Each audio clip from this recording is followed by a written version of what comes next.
تو وہ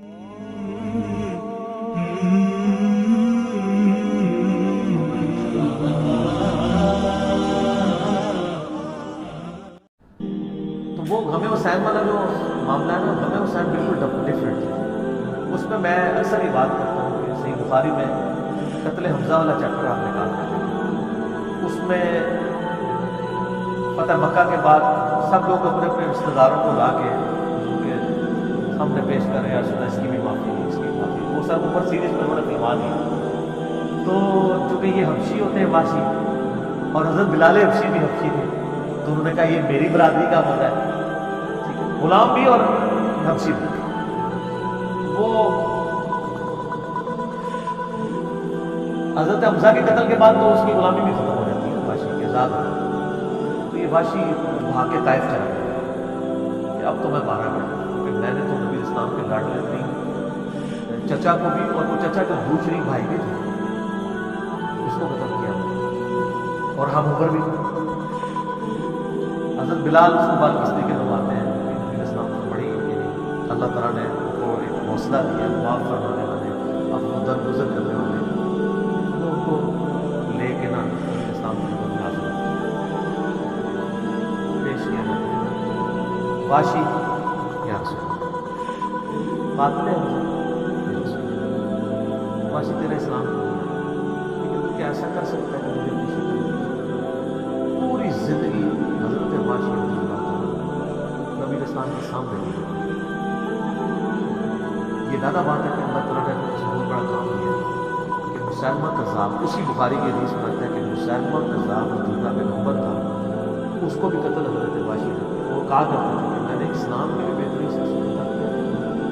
یہ بہت بڑا گناہ تھا، اور اسلام کے بھی بدترین دشمن کو بھی میں نے قتل کیا ہے، اللہ تعالیٰ اس کی برکت سے میرا وہ گناہ معاف۔ ویسے تو وہ اسلام لانے سے ہی معاف ہوتا ہے، تو صحیح مسلم میں حدیث ہے کہ ایمان لانا پچھلے کے سارے گناہوں کو معاف کر دیتا ہے، حج مبرور قبول حج پچھلے کے سارے گناہوں کی معافی کا ذریعہ بن جاتا ہے، اور ہجرت پچھلے کے سارے گناہوں کو معاف کر دیتا ہے۔ نبی اسلام حریص علیکم بالمؤمنین رؤوف رحیم، مومنین کی جانوں سے بڑھ کر ان سے محبت کرنے والا۔ ایسا شخص جو اتنا حریص ہو اور وہ ناراض ہو جائے اس مسئلے میں، ایمان تو قبول کر لے لیکن کہ مجھے شکل نہیں، تو کوئی شخص یہ کہے گا کہ بغض واشی ہے، نبی اسلام غم حمزہ ہے۔ غم حمزہ کب تک تازہ تھا؟ بہت اب ہوئی تھی سب 3 ہجری میں، فتح مکہ ہوئی ہے 8 ہجری۔ تو کسی نے آگے نبی اسلام کو نہیں کہا یا رسول اللہ 3 دن سے زیادہ تو سو ہی کوئی نہیں ہے، تو واشی نے تو 5 سال پہلے حمزہ کو قتل کیا تھا، تو آپ کدھر جب وہ حمزہ کا سوگ لے کے بیٹھے، ان کو پتا تھا یہ سوگ حمزہ نہیں ہے، یہ غم حمزہ۔ تو سر حمزہ تو چچا تھا، آپ لوگ بھی بچوں والے بیٹھے ہیں، میں آپ سے پوچھتا ہوں کہ انسان کو اپنے بچوں سے زیادہ محبت ہوتی ہے یا اپنے چچا سے زیادہ محبت؟ بچوں کے لیول کی کوئی چیز نہیں، اللہ نے محبت ہے اسی وجہ سے پال لیتے ہیں، ہمیں تو پتہ ہے نا کہ یہ اس طریقے سے، بلکہ مجھے تو اپنے ماں باپ کی قدر ہی جو ہے نا تب آئی ہے جب میرے اپنے بچے ہوئے۔ اب میں اس سال بچوں کو اب دیکھتا ہوں، میں کہتا ہوں یار ہمارے ماں باپ نے ہم سے کتنی محبت کی ہے بچپن میں۔ ویسے بندہ اس عمر میں نہیں اس چیز کا اس کو خیال ہوتا، جب اپنے بچے ہوتے ہیں نا پھر بندے کو خیال ہوتا ہے کہ یار واقعی ماں باپ کا ایک ایسا رشتہ ہے کہ جو بے لوث ہوتا ہے، جتنا مرضی، یعنی آپ اپنے جب بچے پہ کتنا بھی غصہ کھا رہے ہو، کہیں دماغ میں بھی ہوتا ہے کہ اس کو میں نے موقع ملا تو اس کو پھڑکا دینا ہے، نہیں ہوتا، انتہائی غصے میں بھی نا اندر مارتے ہوئے خود بھی دکھ ہو رہا ہوتا ہے، ٹھیک ہے؟ تو وہ اپنی جب اولاد ہوتی ہے پھر انسان کو اپنے ماں باپ کی قدر آتی ہے کہ یار میرے ماں باپ اس طریقے سے پیار کرتے تھے، یقیناً کرتے تھے، لیکن اظہار کا فرق ہوتا ہے، بعض اوقات ماں باپ اظہار زیادہ اچھا کر لیتے ہیں، بعض بچے زیادہ اظہار اچھا کر لیتے ہیں اور بعض نہیں کر سکتے۔ تو اب ذرا آ جائیں کہ یہ جو جن لوگوں نے حسن ابن علی کو زہر دیا، حسین ابن علی کو شہید کیا، علی ابن ابی طالب کو پوری زندگی سکون سے نہیں رہنے دیا، ان لوگوں کے بارے میں نبی صلی اللہ علیہ وسلم کا ایٹیٹیوڈ کیا ہوتا ہے؟ اس کو کوئی سوگ حسین نہ کہ وہ غم حسین۔ غم حسین ایسا غم ہے جو نبی اسلام کی مبارک زندگی میں آپ کی وفات کے بعد مسند احمد میں حدیث ہے، علی بن ابی طالب جا رہے تھے جنگ صفین کے لیے، یا صفین سے نہروان کے لیے جا رہے تھے، نینوا نامی جگہ کے اوپر انہوں نے ان کا وہ ساتھی کہتا ہے کہ کہا کہ ابن ابی طالب کہہ رہے ہیں اصبر یا ابا عبداللہ،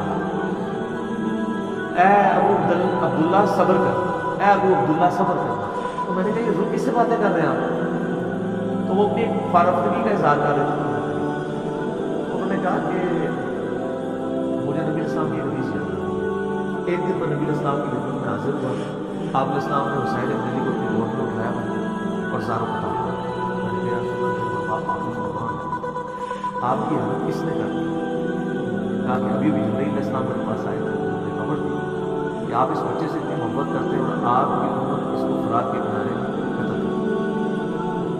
اور پھر میری خواہش پہ انہوں نے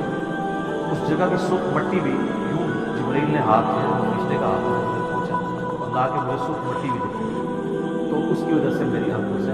آنسو، یعنی حسین علیہ السلام ابھی چھوٹے سے 1.5 2 سال 3 سال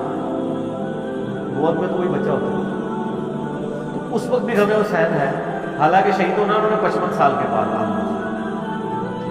58 سال کی عمر میں شہید۔ اچھا پھر جب شہادت ہوئی ہے وہی مسند احمد میں حدیث صحیح سند کے ساتھ ساری باری سچ پیپر پر لگی۔ ابن عباس رضی اللہ تعالیٰ عنہ کہتے ہیں کہ ایک دوپہر تھی، میں سویا ہوا تھا، اچانک میں نے خواب نہیں ہے نبی اسلام کو دیکھا کہ پراندہ حالت ہے، بال بکھرے ہوئے ہیں اور ہاتھ میں خون کی ایک شیشی ہے۔ میں نے کہا یا رسول اللہ میرے ماں باپ آپ کو قربان، یہ آپ کی حالت کیا ہے؟ تو فرمایا یہ حسین اور اس کے ساتھیوں کا خون ہے جو رسول سے کربلا میں جمع کر، یعنی ایک تمثیل تھی، یعنی کہ نبی اسلام فزیکلی وہاں تھے۔ آپ مجھے خواب میں دیکھیں، مجھے آپ فون کر کے پوچھیں جی بھائی آپ خواب میں خیریت ہوئی، تو میں کو یار مجھے تو نہیں پتا، وہ اللہ تعالیٰ دکھاتا ہے، وہ ایک محکمہ ہوتا ہے خواب۔ اس سے جو بریلویوں نے اور آپ کے شیعہ کے جو ایک عجیب چیزیں بنا رہی ہیں وہ یہ اللہ کا ایک ارادہ سے محکمہ ہے کہ وہ تمثیلی چیزیں دکھاتے ہیں۔ تو کہتے ہیں میں گھبرا کے اٹھا، میں نے وہ دن اور تاریخ نوٹ کی، تو پھر بعد پتا چلا کہ اسی دن ظاہر اس وقت انٹرنیٹ یا میڈیا کا دور نہیں تھا کہ یہ ہفتوں بعد خبر آئی کہ 10 محرم 61 ہجری میں حسین ابن علی کو ان کے ساتھیوں سمیت شہید کیا رضی اللہ تعالیٰ عنہ علیہ السلام اجمعین۔ تو یہ غم حسین نبی علیہ السلام کی وفات کے 50 سال بعد واقعہ ہوا۔ اور مزے کی بات ایک کتاب ہے اس کی اسماعیل دہلوی تقویۃ الایمان، وہ اکثر دیوبند اور اہل حدیث کے مدارس میں پڑھے گئے، یہ ان کی کتاب اکٹھی چھپی ہوئی ہے، تقویۃ الایمان ما تذکیر الاخوان، جیسے وہ احمد صاحب بریلوی صاحب کی کتاب اکٹھی چھپی ہوئی ہے نا، حسام الحرمین ما تمہید ایمان، یہ دونوں ایک یعنی اس کا زمین ہے، یہ اکٹھی کتاب ہے اسماعیل دہلوی کی، وہ ہمارے پاس پڑھی ہوئی ہے، آپ بھی مل جاتی ہے، تذکیر الاخوان ما تقویۃ الایمان، جس میں گستاخانہ عبارتیں بھی ہیں، اور اس میں ایک مزے کی بات ہے، اسماعیل دہلوی جو ہے نا، ایک تو حسین علیہ السلام کا جب بھی نام لکھتا ہے تو علیہ السلام لکھتا ہے، سر اہل حدیث اور دیوبندیوں کے بزرگ اسماعیل دہلوی صاحب حسین کو علیہ السلام لکھتے ہیں، نمبر 2 اس پوری کتاب میں جب بھی انہوں نے یزید کا نام لکھا ہے تو اکیلا نہیں لکھا ہے، یزید پلید، یزید پلید، یزید پلید، تو یار اپنے بابا جی سے ہی پوچھ لیتے آپ۔ تو اچھا تیسری بات، یہ جو حدیث میں نے بتائی تھی مسند احمد کی، اس پر یا ابا عبداللہ نینوا کے مقام پہ، یہ حدیث لکھ کے، یہ والی حدیث نہیں دوسری والی حدیث جو عباس ابن عبد المطلب حضرت عبداللہ ابن عباس کو نبی علیہ السلام خواب میں خون کی شیشی والی، وہ والی حدیث لکھ کے نا، تو اسماعیل دہلوی صاحب لکھتے ہیں یہ حدیث اس پر گواہ ہے کہ نبی علیہ السلام جنت میں بھی اپنے بیٹے کے قتل کے اوپر غم سے، یہ اللہ نے نبی علیہ السلام کی تمثیل امت تک ایک میسج پہنچایا کہ نبی علیہ السلام کو اس چیز کا دکھ ہے، ظاہر نیچرل ہے یہ چیز، آپ کو تو زندگی میں بتا دی گئی تھی یہ بات، تو اس کو آپ سوگے حسین کے غم حسین کے وہ آپ کی مرضی، یہ سوگ نہیں ہے، یہ غم یہ تازہ ہی رہے گا۔